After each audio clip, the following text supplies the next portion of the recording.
Well, hello again, everyone, and welcome back to Ruby the Elite. It's been a minute, hasn't it? You know what? I'm showing you the inside of my garage and just showing you the status of what I still have, which is pretty much everything you saw the last time you saw my channel. My voice is a bit hoarse. I've been sick, so I apologize for that. Today I wanted to talk to you a bit about the channel, where we're going, and you know, it's been a while since I did a video, and I figured why not do a quick video on this beautiful day, this awesome 3-day weekend, and talk about what's going to happen coming soon on the channel and what I've been doing. You know, the weather hasn't been that great in Texas. It's been very windy. You know, it's just been kind of lousy, so I haven't done a whole lot of riding. I've spent a little bit of time on the Morphus. What an awesome bike that is. I can't say enough good things about what an awesome bike it is. At 75 miles an hour, it runs like a dream. You know, you get on that bike and it just handles fine. It takes the bumps fine. I don't have anything but love for that bike. Even after all the crap it put me through, nothing but love for that bike. You know, the last time I was with you, we were talking about the Elite 250. And let's just talk about a quick update on that. So I took it for a ride. The rear shocks on that bike, what an improvement. Let's just start by saying putting the PCX 150 shocks on that. So if you haven't seen that, go back and look at the videos. I think it was video number 1 for the bike. I took those bed spring garbage shocks that were on the bike and I put some PCX 150 shocks on it, and it made such a difference. I do have a little bit of a problem with the bike though. It is on takeoff the first 15-20 miles an hour, the clutch isn't engaging as nicely as I thought it would. You know, I know a few of you guys have said, oh, it's Chinese, it's, you know, tell us. You're right. You know, I'm going to go ahead and put the old clutch back on.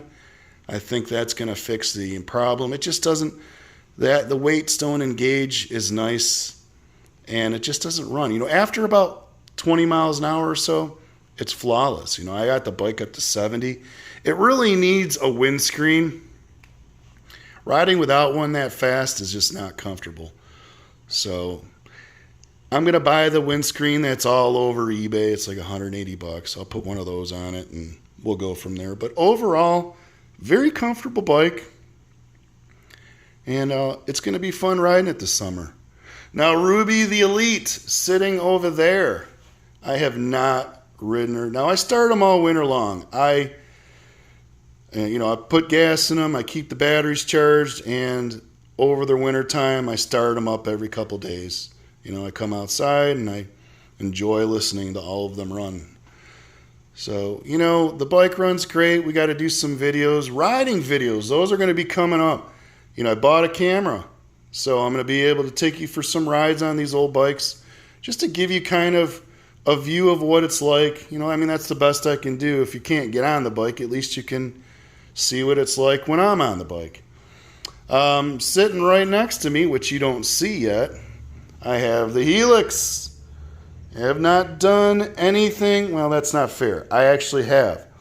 That I will include in the first video. I had problems with this when I first brought it home. And what I found was pretty incredible. So another thing, firm believer, don't worry about the stupid miles. I'm going to show you why and what can happen and what happened on this bike. But I fixed it, but I want you to see what that was.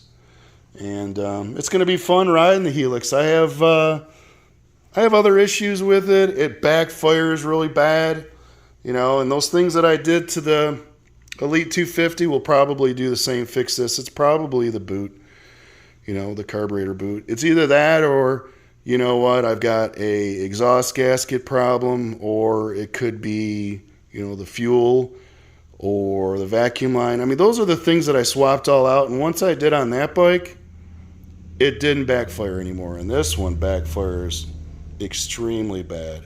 But I got some new tires for it. bought some brand new ones at the recommendation of somebody on my channel. And once I put them on or show you, he'll know who he is. He said, buy these tires, they're great tires. So that's what I bought. And we're going to put them on here, and we're going to have some fun on the Helix. I can't wait to do the videos between the two. It's really a similar driving experience and different. The handlebars on this make this feel different than that.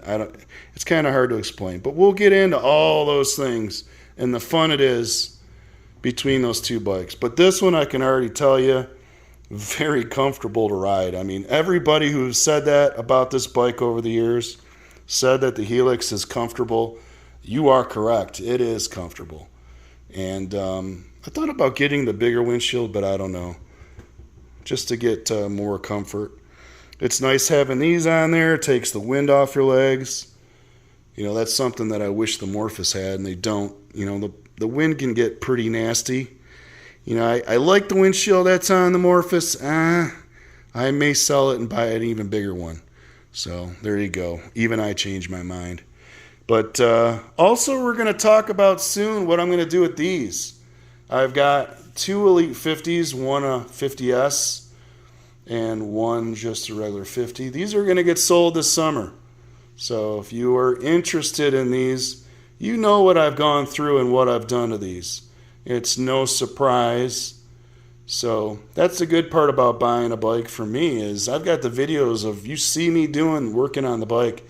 So you know that it's been taken care of and not just wipe down the panels and slap them back on and clean the carb and get it running, and then you find problems. You know, I've been watching YouTube a lot lately, and some of the videos I've been watching, that's one of the downfalls of these Honda scooters is these panels hide everything. So if you have any problems with it, you know, I've seen so many guys, so many, they say, you know what, it only had 600 miles on it. But then you take the panels off and it doesn't look like it had 600 miles. It was stored wrong, it dry rotted. Everything needs to be replaced. The mileage, again, it doesn't matter, especially if you're buying from somebody who didn't take care of it. You know, they left it out in the elements. I had one guy, you know, I go out onto one of those, it's a famous website that talks about sprees. There you go. And the guy goes, well, how much is this spree worth? It's got 400 miles on it, you know. Is it worth like $1,500? And he shows the picture of it, and it's got rust all over the rear rack. The rims are all rusty. And those are two things you can see. So what does that tell you about the rest of the bike? If there's rust all over those, there's probably rust under the panels. I can shine them all up and make them beautiful, but underneath is really what matters. So, you know, these bikes are not naked bikes where they show you everything. They show you if they were taken care of. Let me give you another instance, another example. And there's a guy right now on eBay, and he's selling some sprees. You know, all the power to him. He's trying to get $2,000 for these bikes. But the problem that I have with his ad is he's showing the two bikes. He doesn't talk about a title, which is very important. All sprees came with titles. Don't fool yourself. I know this. That's fact. They came with a title. But he doesn't talk about a title. And if you look real close to the transmission, I'll show a picture. You can see that the transmission case doesn't look all that great, but the rest of the bike is all pretty painted red. There's no turn signals on the bike. So it's not even a complete bike, and he's selling it for $2,000. That's an instance that I would run. I would run from. To me, that's a $200 or $300 bike. But again, that's my opinion, and it's really relative to what you're willing to spend and what you're willing to pay. If you're willing to go in Rhode Island and spend $2,000 on a spree, and the spree is the most sold bike of the 1980s by Honda. They sold more of those than anything else. So it's not a collector's item. It's not something that, you know, you can't find. Even in Rhode Island you should be able to find, but maybe not. Maybe that's what it is. But he's got 2 for sale, and it looks like one's already been sold. And, you know, that ad kind of provoked me into creating some videos. I think what I'm going to do is I'm going to do videos on the Honda line in the 80s and just give you my opinion. Is it something that I would buy? Is it something that you can service? Is it something you can find parts? Is it rare? Rare is not a good word when it comes to scooters. It's not. Being rare means you can't find parts for it because they didn't sell a lot of them. So anybody who always says rare, there's my quotes with one hand, that's not a good thing. You know, I'd much rather buy a bike that you can find parts for, you can service and keep it going, keep it riding well. That's what's important. Unless you just want, you know, a trophy queen to put in the corner and look at. I mean, maybe that's what you're looking for. But anyway, I'm going to go through all of the scooters. I'm going to tell you if I would buy one or if I wouldn't. Keep in mind, they're all Hondas and I love them all. But that doesn't necessarily mean I want to have every one of those in my garage. And don't take what I have in my garage currently as I have this in my garage because I don't want those in my garage. There's actually quite a few that I'd love to have. It's just I just don't have the room to have every single one. So we'll talk about those. We'll go through each bike. I'm just going to do one on each one of the bikes. And if you guys like those videos, then great. If not, I figured they're worth doing. There's just been so much bad information on YouTube lately. There's a couple of guys on there who've just, I don't know, a young guy, a brand new video. He wants to tell you the truth about Esprit, but in reality, it's not even correct information. The Esprit's a great bike. And if you find one and you really fix it up using a service manual, there's no reason why you shouldn't buy a Esprit. They're easy to work on and they're easy to tune. So we'll probably start with the Esprit as a first video because there's nothing wrong with it. They're great little bikes. And you can find those very easy. And you can maintain them, and they're 50 cc's. In a lot of states, you don't need to even have a license to ride it. So, you know, again, all day long, I'd rather have something like that than, you know, a Chinese 50 cc like I just saw the other day on somebody's.